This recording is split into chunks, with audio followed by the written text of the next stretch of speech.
Buenos días, hermanos. La gracia y paz de nuestro Señor sea con todos nosotros. En el libro del profeta hebreo llamado Jeremías, ubicado en lo que conocemos el Antiguo Testamento, en el capítulo 29, del versículo 11 al 13, encontramos unas promesas de parte de Dios para Judá, su pueblo. Porque yo sé muy bien los planes que tengo para ustedes, afirma el Señor. Planes de bienestar y no de calamidad, a fin de darles un futuro y una esperanza. Entonces ustedes me invocarán y vendrán a suplicarme, y yo los escucharé. Me buscarán y me encontrarán cuando me busquen de todo corazón. Hasta aquí, estos versos que todos usamos. Hermosos versos de esperanza, de aliento, de fe. Como individuos que practicamos fe, necesitamos saber que las dificultades pueden aparecer en cualquier momento y debemos estar preparados para enfrentarlas y vencerlas. Lo cierto es que Dios prueba la fe y lo hace con dos propósitos específicos: purificarla y fortalecerla. Es posible que nosotros nos preguntemos hoy o en el pasado nos hayamos preguntado: ¿por qué estoy bajo este fuego de prueba? Lo cierto es que cuando los propósitos de Dios se cumplen, entonces al instante viene la respuesta. Mientras esto sucede, el Señor quiere dejarnos tres promesas auténticas para que nos ayuden en nuestra espera de la bendición. En primer lugar, Dios promete bendecirnos. Entendemos como bendición aquellos beneficios espirituales que goza una persona, también un deseo para que Dios extienda su ayuda sobre los demás. Recordemos que la máxima bendición que Dios nos ha dado es la nueva vida y el perdón que viene a través de su Hijo Jesucristo. Ahora, nuestra intención es que tomemos en cuenta el contexto histórico que vivía el pueblo de Dios cuando le dio esta palabra al profeta Jeremías. Su pueblo había sido sometido por el imperio babilónico. Estaba expatriado en Babilonia. Importante recalcar que esto fue a causa de la desobediencia y rebeldía hacia Dios. Ahora tenemos que preguntarnos: ¿hemos llegado ya a este punto de nuestras vidas donde no tenemos más opciones, donde no vemos salida, como el pueblo de Dios, que por desobedientes estaban sometidos al yugo extranjero, que es una imagen de las dificultades que nos aquejan actualmente? Por medio de este profeta, lo primero que Dios le comunicó a su pueblo fue: yo sé los planes que tengo para ustedes, planes de bienestar, darle un futuro, una esperanza. Estas palabras establecieron un mensaje de esperanza que expresa bendición y bienestar futuro, en medio de una condición muy desfavorable. Para comprender esto, es necesario que imaginariamente nos pongamos en la piel de esta gente. E inmediatamente surge una irónica pregunta: ¿y este es el plan de Dios? El plan de Dios no siempre es lo que pensábamos que iba a ser, pero el plan de Dios es siempre lo mejor, aunque no lo entendemos en el momento. Por experiencia, sabemos que cuando Dios cierra una puerta, se abre otra. Dios usa cada acontecimiento en nuestras vidas para hacernos más y más dependientes de Él.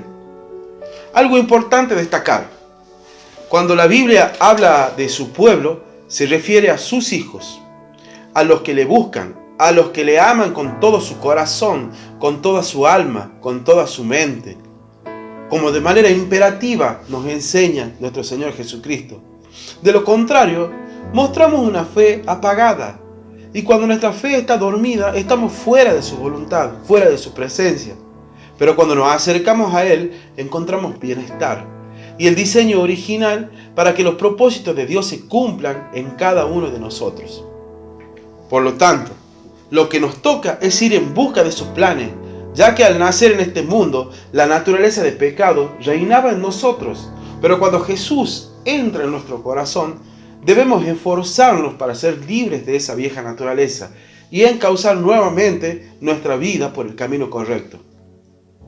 Es sumamente importante encontrar los planes de Dios, porque son una guía para entrar al reino de los cielos, para ser verdaderos hijos de Dios. Son enseñanzas extraídas del Evangelio de Mateo. Para andar como hijos de luz, así nos instruye el apóstol Pablo. Para que Dios nos oiga, a todos nos alienta un líder que nos motiva a seguir adelante, alguien que cree que podemos llevar a cabo la tarea que se nos ha encomendado. Dios es esa clase de líder. Conoce el futuro y sus planes para nosotros que son buenos y están llenos de esperanza. Nuestro mayor ejemplo que debemos seguir, sin duda alguna, es Jesús. Él dijo: porque he bajado del cielo no para hacer mi voluntad, sino la del que me envió. Y nos dice que el que reconozca al Hijo y crea en Él, tenga vida eterna, y yo lo resucitaré en el día final. Qué hermosa promesa de bendición. Debemos atesorarla en nuestro corazón. En segundo lugar, Dios promete escucharnos. El Señor continúa hablando y dice: cuando ustedes me pidan algo en oración, yo los escucharé. En ocasiones, tenemos la falsa impresión de que Dios no nos escucha o nos ha abandonado, cuando aún no nos hemos tomado el tiempo para orar y pedirle a Dios que nos muestre lo que Él planeó que fuéramos desde que estábamos en el vientre de nuestra madre. Vamos por la vida sin rumbo y sin dirección, y a veces nos frustramos porque hacemos ciertas peticiones al Señor y no se cumplen. Pero esto no pasa porque Dios sea orgulloso o soberbio, sino porque tal vez estas peticiones están fuera del plan que Él tiene para nuestra vida. Interpretamos que lo que pasa es que la respuesta desde el cielo persuade a que se cumplan los propósitos de Dios, y esto demanda tiempo. Amados amigos, hermanos en Cristo, Dios tiene su tiempo. Él sabe cuál es el momento adecuado. Por algo nos dice: yo sé los planes que tengo para ustedes. Permítanme tratar de ilustrarles esto. Un niño ve un fruto en un árbol y le dice: papá, quiero eso. El padre nota que el fruto aún está verde o inmaduro. Sabe que si se lo da, el niño se puede enfermar. Y entonces le dice: espera un poco de tiempo, hijo, y yo te lo voy a dar. Así es el Padre Celestial. Nos contestará a su debido tiempo. Él no tardará ni un instante más del que es necesario para darnos su respuesta. Trágicamente, es ahí cuando en lugar de esperar la respuesta de Dios, subimos al árbol por nuestros propios medios y comemos el fruto inmaduro, y ya sabemos cuál es la consecuencia. Algo que es clave: Dios responde la oración que es de acuerdo a su voluntad, que es para su gloria, que es para honrar su nombre, nunca para satisfacer nuestros intereses egocéntricos. Un profeta llamado Jonás hizo una oración que podríamos decir pecaminosa, porque pedía al Señor que le quitara la vida. Los discípulos querían orar al Padre para que enviara fuego del cielo y consumiera a los samaritanos, un pueblo odiado por ellos, y el Señor Jesús los retó. A veces nuestras oraciones son así. Por tanto, debemos buscar siempre que nuestras peticiones estén dentro del marco de la voluntad de Dios y le glorifiquen solo a Él. ¿Cómo encontrar la oración correcta? Siempre hablando en el nombre del Señor Jesucristo y con la ayuda del Espíritu Santo. Por ejemplo, así lo enseña el apóstol Pablo en su carta a los Romanos en el capítulo 8. Él nos enseña que nuestra confianza en Dios es débil y el Espíritu Santo nos ayuda, porque no sabemos cómo debemos orar a Dios. Pero el Espíritu mismo ruega por nosotros y lo hace de modo tan especial que no hay palabras para expresarlo. Y Dios, que conoce todos nuestros pensamientos, sabe que el Espíritu Santo quiere decir, y sus ruegos van de acuerdo con lo que Dios quiere. Un poco más adelante nos dice que no debemos conformarnos con lo que este mundo entrega. Al contrario, cambiar la manera de ser y de pensar. Así podrán saber lo que Dios quiere. Es decir, todo lo que es bueno, agradable y perfecto. es lo que conocemos como la voluntad de Dios. Es importante que entendamos que cuando nos encaminamos a la voluntad de Dios, cuando nos centramos en buscarla, Él promete escucharnos y cumplir en cada uno de nosotros su plan. Y nuestra vida cobra sentido. Tenemos un motivo para vivir, tenemos un objetivo, una visión y un propósito. En tercer lugar, Dios promete encontrarnos. Me buscarán y me encontrarán cuando me busquen de todo corazón. Ya en este último verso podemos apreciar cierta aclaración por parte del Señor. Me encontrará el que me busca de todo corazón, o sea, de una manera genuina. Estos planes que Dios promete se harán realidad a la medida que nos volquemos a Él, arrepentidos, y lo busquemos de todo corazón. Entonces, y solo entonces, Él asegura que se dejará encontrar. Debemos preguntarnos si estamos lo suficientemente cansados de tanta lucha sin fin. Si es así, somos los candidatos perfectos para acercarnos a Dios, permitiendo que Jesús dirija nuestras vidas, como sus hijos, como su pueblo. Ahora sí, nos encontramos en contexto y nos podemos incluir en esta hermosa promesa registrada por el profeta Jeremías. Nos nace una duda. ¿Qué es buscar a Dios de todo corazón? Trataré de ilustrarles esto para responder a esta pregunta.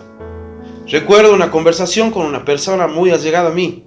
El tema tratado era un análisis general de nuestros pensamientos políticos actuales, donde surgió una frase impactante para mí. En esta actualidad que vivimos, elegimos nuestras autoridades influenciados por las redes sociales y medios de comunicación que nos manipulan a su antojo. Es posible que no sea tu caso, pero debo reconocer que tuve que llamarme al silencio, porque en más de una ocasión establecí juicio sobre algún candidato a algo, sin ni siquiera leer su propuesta política, solamente guiado por alguna información, mensaje o posteo en alguna red social. Grave error, lo sé.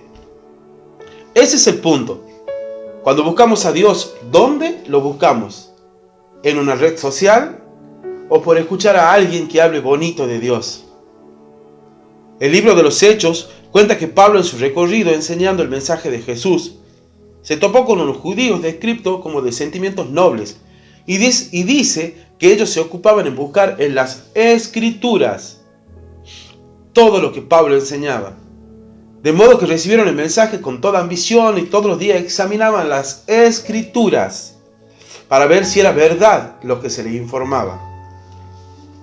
Por favor, no nos conformemos con un simple "yo creo en Dios y no le hago daño a nadie". Es mucho más profundo que eso. Dios dice que conoce nuestros pensamientos. Nosotros, ¿conocemos los pensamientos de Él? La Biblia dice que si Dios no es el dueño de tu corazón, el enemigo es el dueño, porque nadie puede servir a dos señores.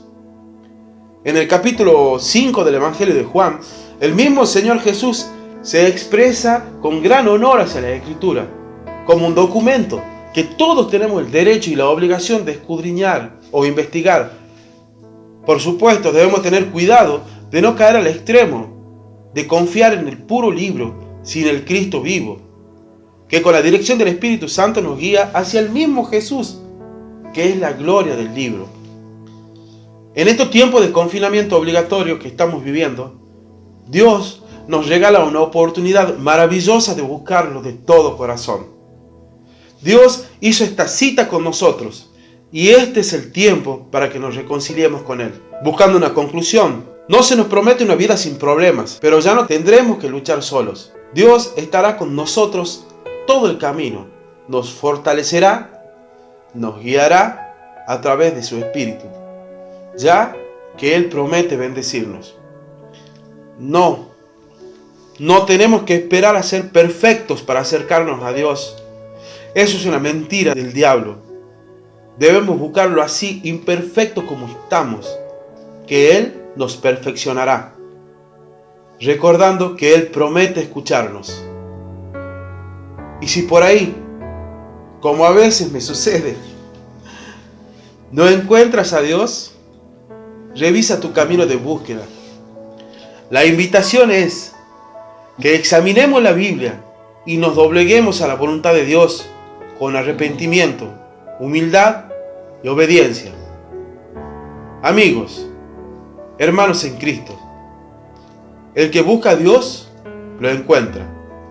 Siempre tengamos presente que Él promete encontrarnos. En el nombre de Cristo Jesús, muchas gracias.